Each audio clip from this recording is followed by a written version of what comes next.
Obama, il y a justement cet appel de l'honorable Nietzsche pendant cette convention et immédiatement, comme le disait le président Célestin Djamène, Maurice Kamto a validé et après, honorable Nietzsche a envoyé un courrier au PCRN pour savoir exactement quelle est la position par rapport à cette alliance-là pour le changement. Je crois que vous avez lu la réponse de l'honorable Cabral Libby. Il faut le dire, le désamour entre leaders politiques de l'opposition, je ne crois pas que ce soit le mot le plus approprié. Le désamour, c'est entre... choisi nos mots, hein. Oui, je crois que le désamour, c'est entre l'opposition et le pouvoir en place. L'honorable Nietzsche est dans son droit de faire ce qu'il veut faire. Et nous sommes effectivement d'accord sur le principe de la coalition, sur le principe du consensus, de l'assise, de la concertation. Sur ce plan, l'honorable Cabral Libby reste constant depuis 2018. Puisqu'il avait adressé une lettre effectivement à tous les leaders politiques, leur demandant de se retrouver et de discuter.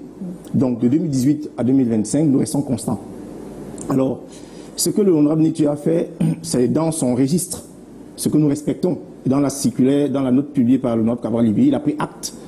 Il a consulté, n'est-ce pas, la base militante, qui a donné son avis, et il a partagé son point de vue de ce qu'il pense être une coalition.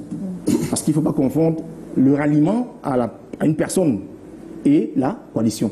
Nous pensons au PCN que le Cameroun est un vaste projet, un projet assez sérieux, extrêmement important, qui mérite, comme l'a dit le président Djamène, qu'on s'asseye, qu'on se concerte et qu'on discute.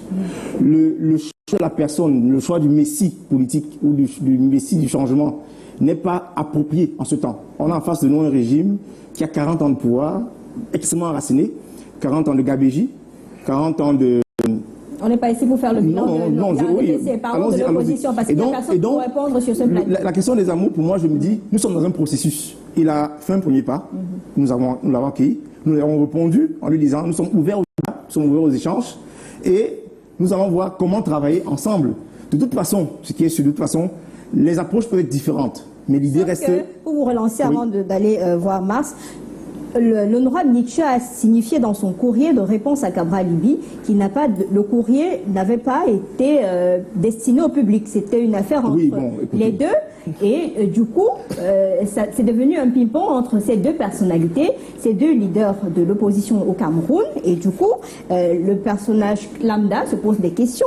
Est-ce qu'avec ce ping-pong-là, on va véritablement vers une coalition de l'opposition si déjà les deux têtes n'arrivent pas à s'entendre sur certains points? Non, écoutez, il est évident qu'il puisse y avoir des divergences de point de vue et d'approche.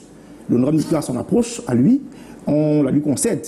Au niveau du PSA, nous avons une approche. L'idée, c'est le projet du Cameroun. L'idée la plus importante, c'est qu'est-ce que nous voulons pour le Cameroun de demain. Et sur ce plan-là, nous sommes disposés à discuter, à échanger avec toute initiative tendant dans ce sens-là. Tant que l'initiative vise le Cameroun, notre vision, c'est un Cameroun qui protège et qui libère les énergies. Tant que l'honorable Nietzsche est dans cette démarche qui consiste à mettre le Cameroun devant, l'honorable Cabral a dit, nous allons discuter ensemble. Maintenant, dans la forme, dans la méthode, dans ces méthodes à lui, écoutez, nous restons diplomates et nous espérons que ça ne va pas freiner l'élan qui est entamé entre les deux et nous allons pouvoir trouver un terrain d'entente. Pour que les Camerounais qui nous suivent comprennent que ce n'est pas un désamour. Le désamour, ce n'est pas entre l'honorable Nietzsche et l'honorable Libby. On va évoluer dans le débat, vous allez comprendre pourquoi on a mis. Mais Mars, il y a justement que lorsqu'on a lancé cet appel en face de votre président du parti, Maurice Kamto, il a immédiatement dit oui. Et après cela, il y a eu un tollé. Vous comprenez ce tollé? Parce que dans la salle, vous avez la plateforme, les membres de la plateforme qui étaient dans la salle, membres du gouvernement également, qui dès le lendemain ont fait des communiqués pour faire des précisions que nous, on n'a pas donné un OK à un candidat de l'opposition à ce moment-là.